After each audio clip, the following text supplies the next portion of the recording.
Let's start with the shape of it. The Strait of Malacca runs roughly 800 to 1100 kilometers, depending on where you draw the line between the Malay Peninsula and the Indonesian island of Sumatra, connecting the Indian Ocean to the South China Sea. It is wide at first, over 200 kilometers across in the northwest, but it narrows hard as it runs southeast, down to around 7 kilometers near Singapore, and within that approach, the shipping channel itself pinches further still, to under 3 kilometers at the Phillips Channel, one of the tightest passages any large ship on Earth has to thread. That geography is why the strait carries roughly a quarter of the world's traded goods, and it is why it is strangely, dangerously shallow. Across its southern reach, the water rarely exceeds 37 meters and averages closer to 27. The largest ships afloat pass over a seabed that in places lies only a few meters beneath their hulls. That shallowness is not an accident of the coastline. It is the memory of a drowned continent.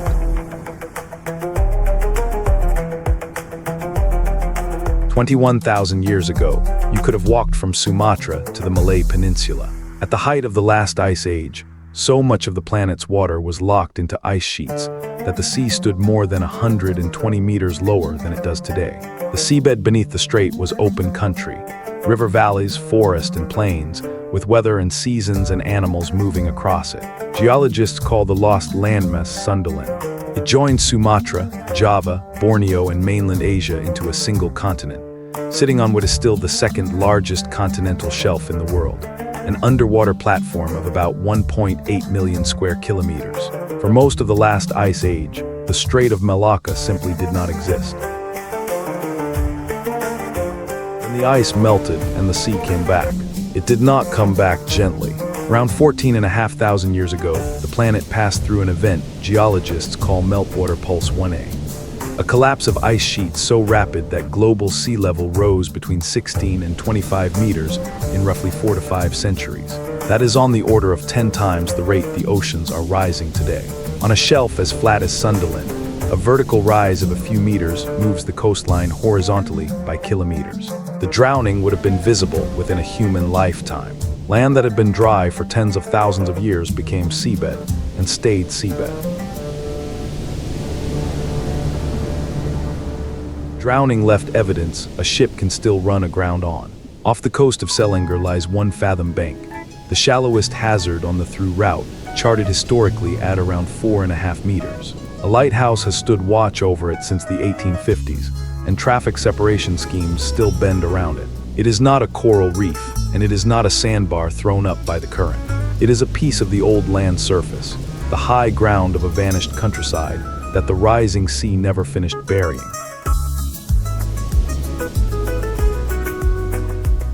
Southeast of Singapore, the Riau Archipelago breaks the surface. Hundreds of granite islands scattered across water barely 100 meters deep. They are not volcanic cones thrown up from the seabed, and they are not coral. They are hilltops, the high ground of an ancient eroded plain, left standing above the flood while the shelf sea drowned the landscape around them. Every island in that archipelago is the summit of a country that no longer exists, and the shallow water between them is the shape of the valleys in between. The dry continent has rivers. When Sundaland stood above the water, 4 great river systems drained it, and one of them ran the length of what is now the strait. Ships today follow the course of a vanished river. Near Singapore, its mouth is still down there, a fan of sediment lying roughly 50 meters beneath the shipping lanes, buried but intact. A delta with no river feeding it and no sea above it on the day it was made. The busiest shipping channel on Earth is a drowned river valley, and the traffic separation scheme follows a watercourse that dried up before writing was invented. Sundaland had an edge, and the edge still matters. Follow the shelf southeast, past Java and Bali, and it stops at the Lombok Strait. There the water plunges too deep to have been exposed even at the lowest sea level of the Ice Age. Bali sat on the continent. Lombok, barely 30 kilometers away, never did. Naturalists noticed the consequence long before they understood the cause. The animals change. Asian species on one side, Australian on the other. Across a gap you can see a cross on a clear day. It is called the Wallace Line, and it is not a line on the water. It is the drowned coastline of Sundaland, still doing its job. understand why the strait is calm, look at the other side of Sumatra. The island's western spine, the Barisan Mountains, runs some 1,700 kilometers from Aceh down to Lampung, carrying around 35 volcanoes. It is not an ordinary mountain range. It is a volcanic arc, pushed up because the Indo-Australian plate is sliding beneath the Sunda plate offshore at 6 to 7 centimeters a year. Everything about this region comes from that collision. The mountains, the volcanoes, the earthquakes, and the deep trench west of the island are all one process, seen from different angles. The Strait of Malacca sits on the sheltered side of that wall, in shallow water, behind 1,700 kilometers of mountain. The busiest sea lane in the world is calm, because a plate boundary put a barrier in front of it. The region has a darker record than drowning.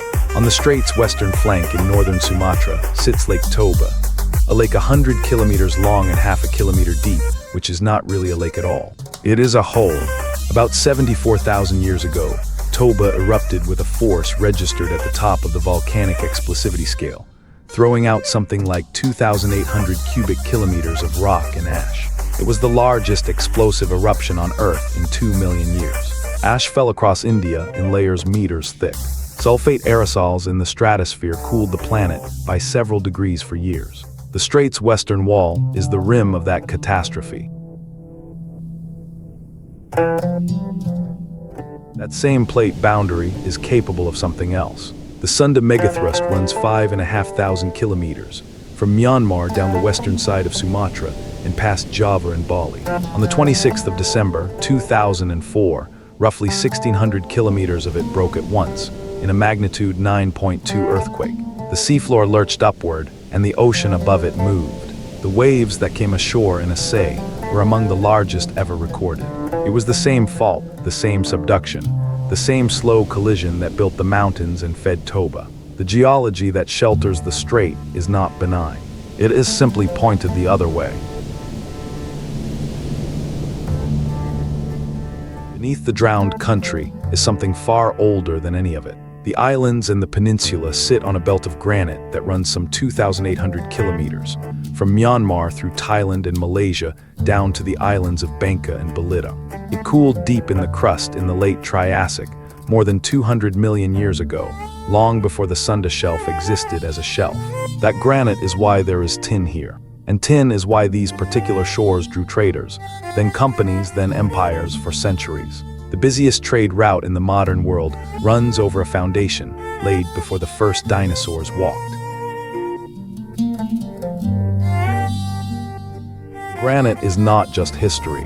Bangka and Barisan still supply close to a fifth of the world's tin, and increasingly they supply it from the seabed rather than from the land. As the onshore deposits ran down, the mining moved offshore.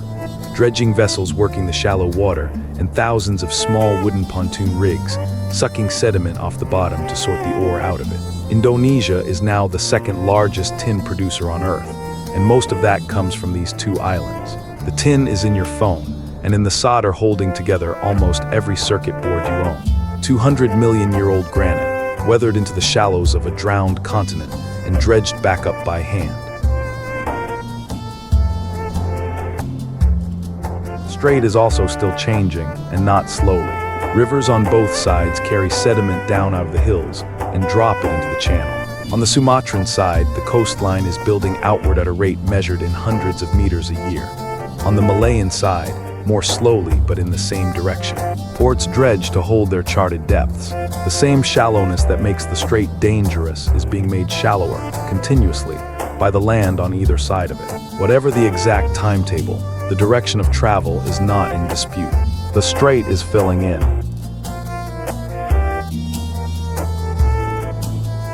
Which brings us to the obvious question. If the strait is shallow, crowded, and slowly filling in, why not go around it? People have been asking that for centuries. The Isthmus of Kra in southern Thailand is the narrowest neck of the Southeast Asian mainland, and a canal there would connect the Andaman Sea directly to the Gulf of Thailand. Roughly 100 kilometers long, 25 meters deep, cutting some 1,200 kilometers in 2 to 3 days off the voyage. It has been proposed, studied, and shelved repeatedly. In 2020, the canal was set aside again, in favor of a $31 billion road and rail land bridge across the same gap. The geology made the choke point. It has taken a very long time and a great deal of money to try to argue with it. So the Strait of Malacca is not a permanent feature of the planet. It is a temporary condition, a flooded lowland that happens at this moment in geological time to be the shortest path between two oceans. Through most of the last million years, across repeated ice ages, it was not there at all. In its modern form, it is only about 7,000 years old. Sediment is closing it from both sides, and the ice that would drain it again is still on the map. A quarter of world trade moves through a gap in the land that the sea opened recently, is already closing and has closed before.